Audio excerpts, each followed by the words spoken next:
Hello les Vipers, comment allez-vous? Bien ou bien? Bah écoutez, merci d'être là. Aujourd'hui, on va chez un petit modeur français, petit, hein, entre guillemets. Hein. On va chez Alpha Modeur. Donc, comme je le disais, modeur français, et je vais vous parler de la hashtag BDB. Hashtag BDB, c'est quoi? C'est une box BF double AQ en série, double AQ 18650, qui embarque le fameux chipset PWM V3. Une box que vous allez pouvoir trouver au prix de 160 € dans tous les bons shops, mais également directement chez le modeur, chez Fred. Je vais vous mettre son Facebook, la page Facebook de hashtag BDB, et comme ça vous permettra d'aller voir un petit peu tout ce qu'il fait et de pouvoir discuter avec lui. Voilà. On va faire l'unboxing, on va aller voir un petit peu comment se présente cette petite box, et puis on se retrouvera après, je vous donnerai ma conclusion comme d'hab quoi.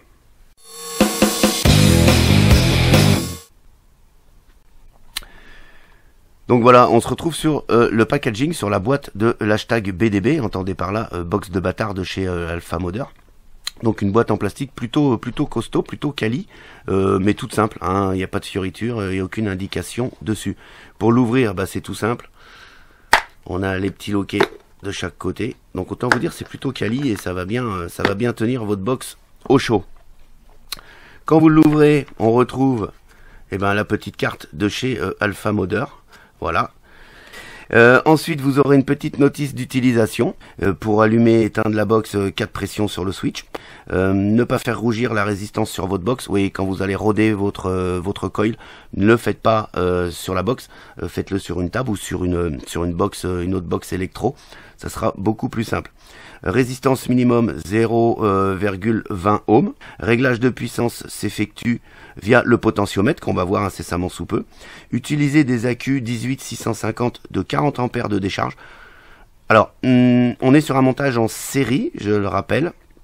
Donc en fait, on va pas cumuler, on va pas additionner l'ampérage et moi à ma connaissance, des accus de 18650 de 40 ampères de décharge, ça n'existe pas.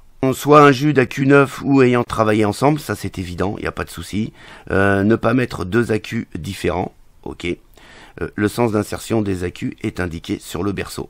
Voilà, verrouillage puissance, box allumée, réglez le potentiomètre à la puissance désirée, faites 3 pressions sur le switch et la puissance sera verrouillée. Faites à nouveau 3 pressions pour annuler.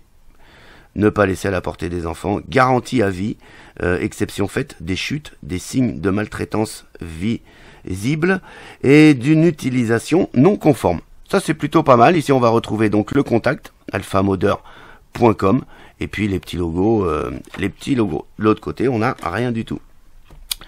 Et là on va donc tomber directement sur la box sur laquelle on va s'attarder un petit peu.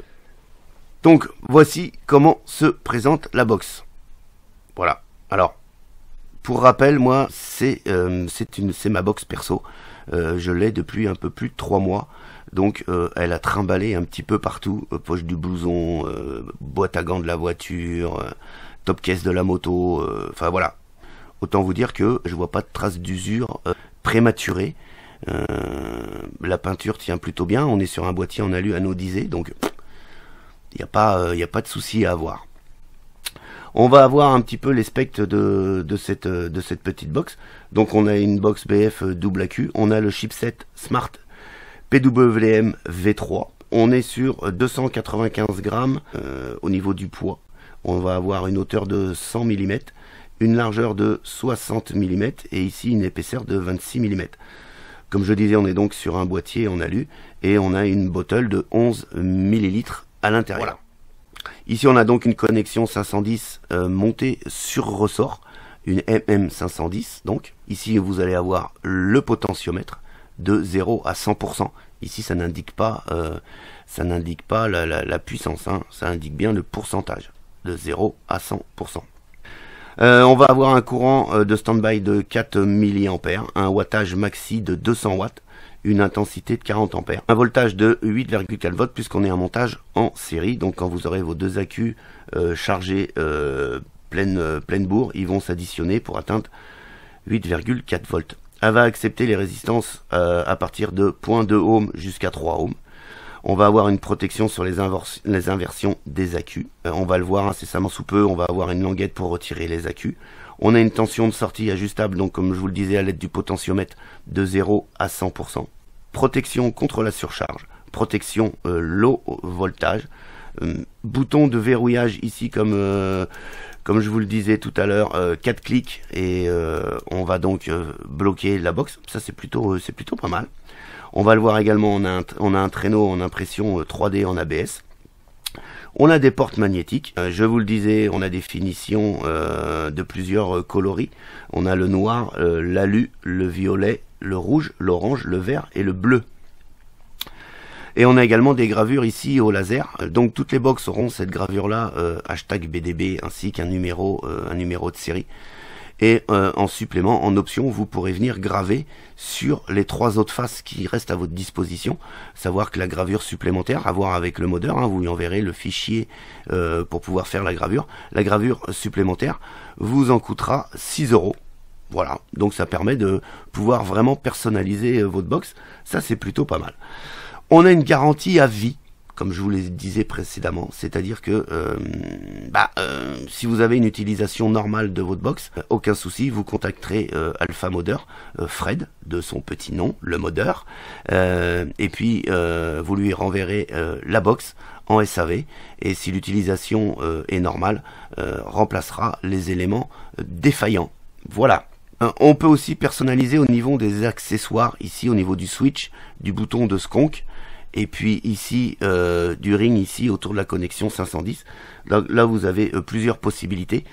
À l'heure actuelle on est sur du noir, du SS et du brass, mais j'ai entendu dire qu'il allait y avoir beaucoup d'autres coloris qui pourra vous proposer.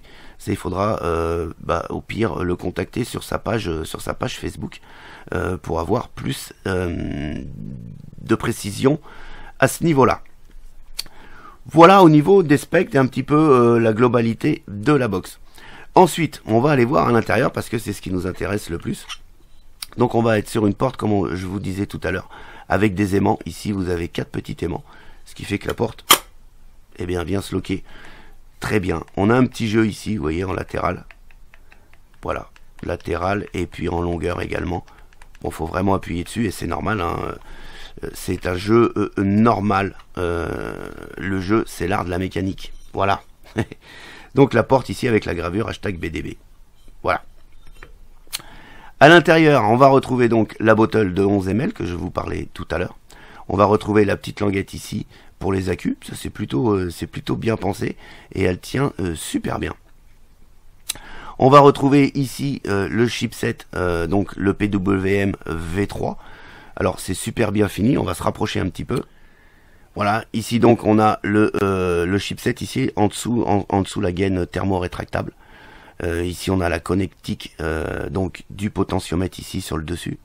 Alors tout est protégé par la gaine thermo-rétractable. C'est super bien fait, c'est super nickel. Les soudures, comme vous pouvez le voir, sont plutôt propres. Également ici sur le switch.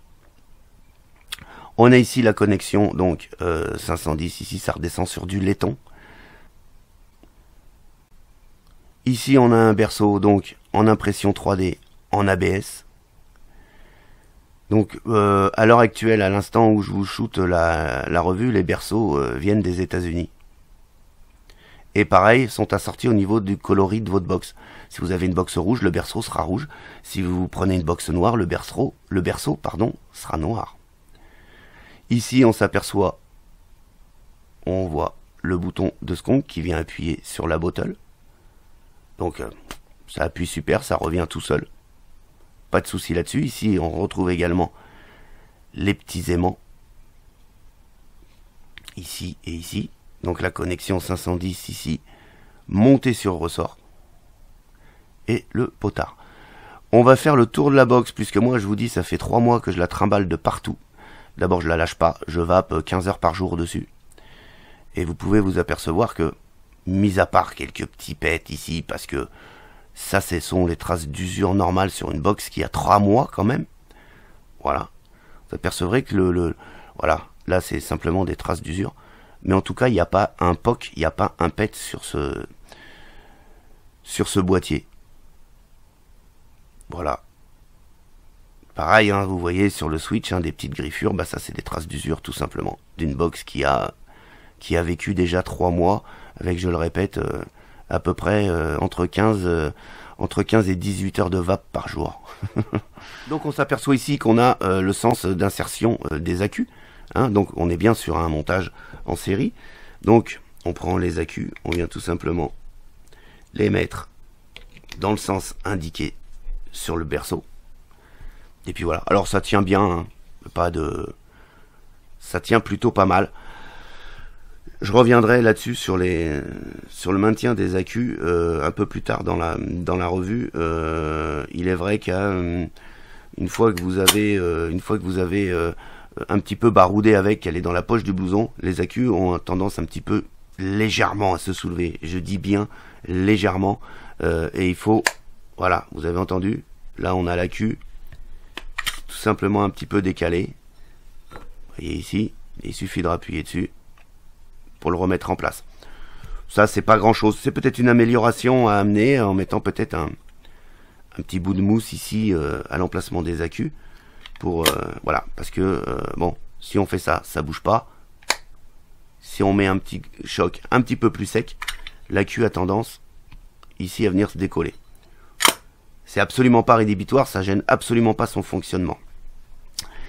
Voilou ce que je peux vous dire sur cet hashtag BDB. Je vais monter dessus un dripper en 24 pour vous faire voir que on est plutôt flush, pas de souci.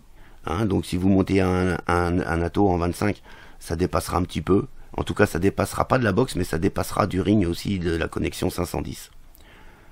Voilou. Pour remplir la bottle, il n'y a rien de plus simple. On enlève la bouteille. Alors, la bouteille, elle est en plastique relativement rigide. On n'est pas sur une bouteille silicone, c'est un choix du modeur. Fred a décidé de mettre ces bouteilles là puisque on a un bouton de skunk sur lequel on appuie, et c'est vrai que avec une bouteille en silicone ça pourrait être un petit peu trop souple, et je suis d'accord, puisqu'avec le système de skunk, une bouteille rigide fonctionne parfaitement.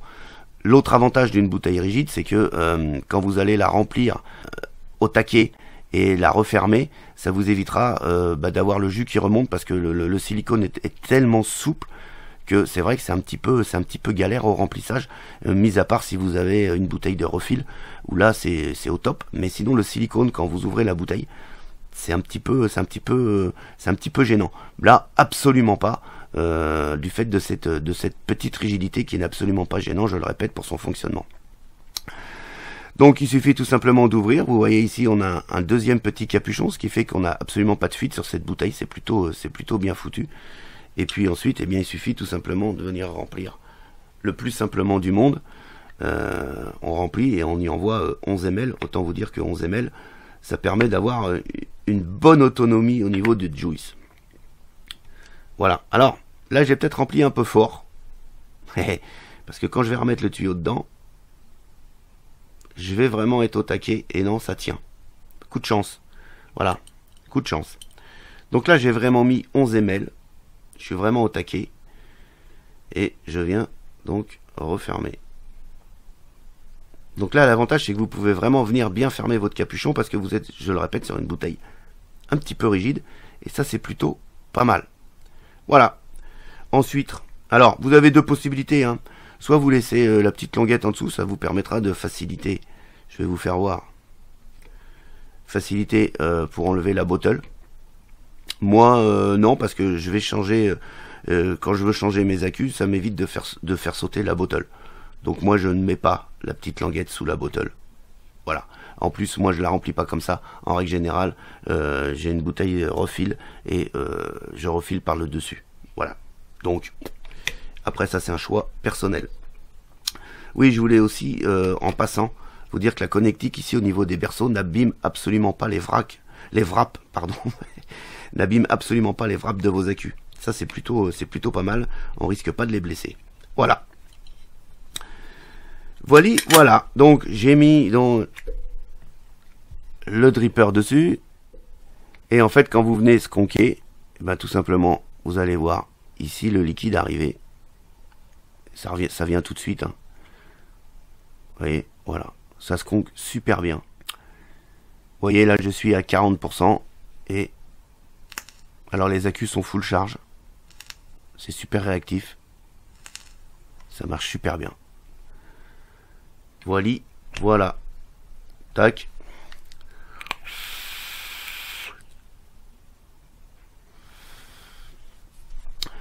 Qu'est-ce que je pourrais vous dire de plus? Bah pas grand chose, hein, on a fait le tour.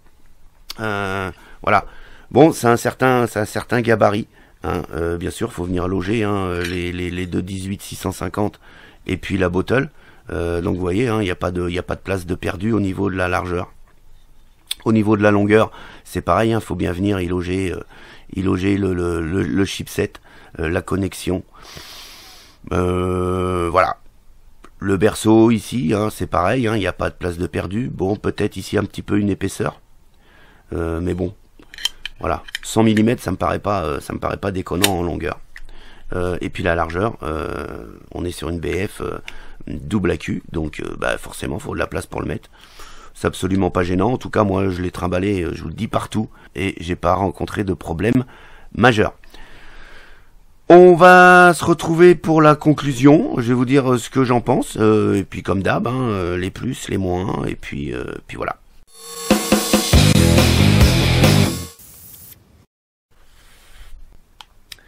Bon, vous avez vu, on est sur quelque chose de plutôt quali. Alors on est sur une box, comme vous l'avez vu, on est sur une box homemade. Donc c'est pas du travail en série. C'est fait à l'unité. Voilà. Bon écoutez, sur les un peu plus de 3 mois que je l'ai, en fin de compte, j'en suis tombé un peu addict. J'ai du mal à la quitter. Comme je vous le disais, je vape toute la journée dessus, à savoir entre 15 et 18 heures.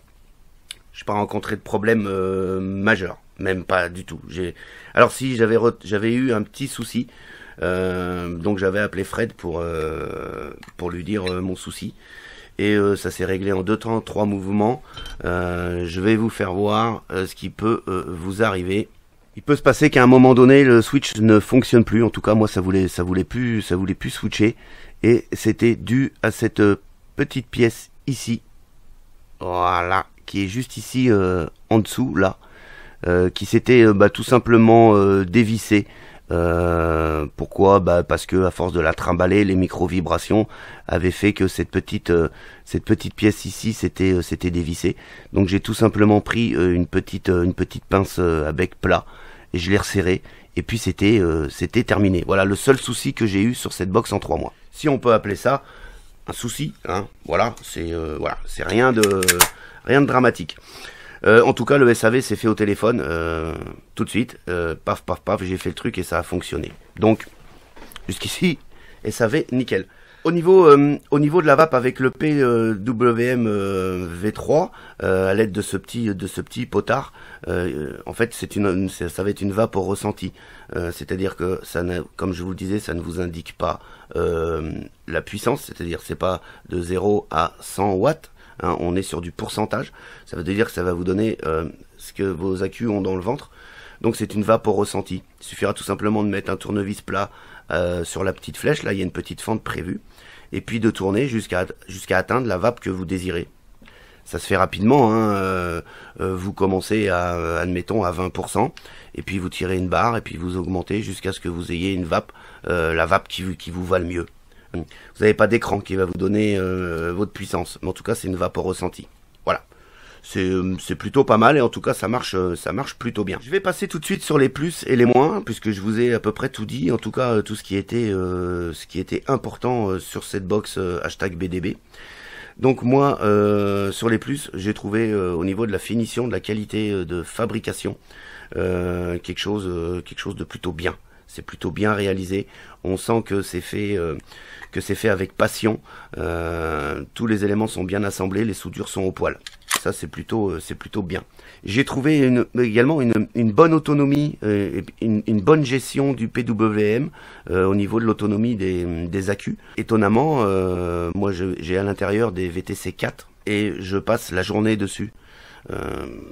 Et autant vous dire que je vape quelques ml par jour et je tiens la journée avec mes 2 accus. Donc, j'ai une bonne gestion pour moi des accus. La possibilité des personnalisations aussi, ça c'est plutôt bien. Les gravures, vous allez pouvoir faire graver votre box avec un fichier que vous pourrez envoyer à Fred, hein, en MP ou par mail, avec soit des photos, soit des logos. Ça c'est plutôt pas mal, hein. Ça permet d'avoir une box vraiment personnalisée. Autre chose de très important, c'est cette fameuse garantie à vie. Alors ça c'est plutôt pas mal. Il n'y a pas énormément de box qui sont garanties à vie, quand on sait que la majorité du matos de vape est garantie 3 mois. Là on a une garantie à vie. Alors bien évidemment, après diagnostic du modeur, avec une utilisation correcte, pas un boîtier défoncé de partout, et puis du jus blindé à l'intérieur. Hein, faut que ça y ait une utilisation, on va dire, normale. Jusque là, moi là-dessus, ça me pose pas de soucis. Et puis le packaging aussi, je trouve bien. On est sur un packaging plutôt costaud, plutôt quali, avec une mousse à l'intérieur, qui fait que votre box elle va voyager au chaud, et elle abrite de tous les chocs de nos transporteurs.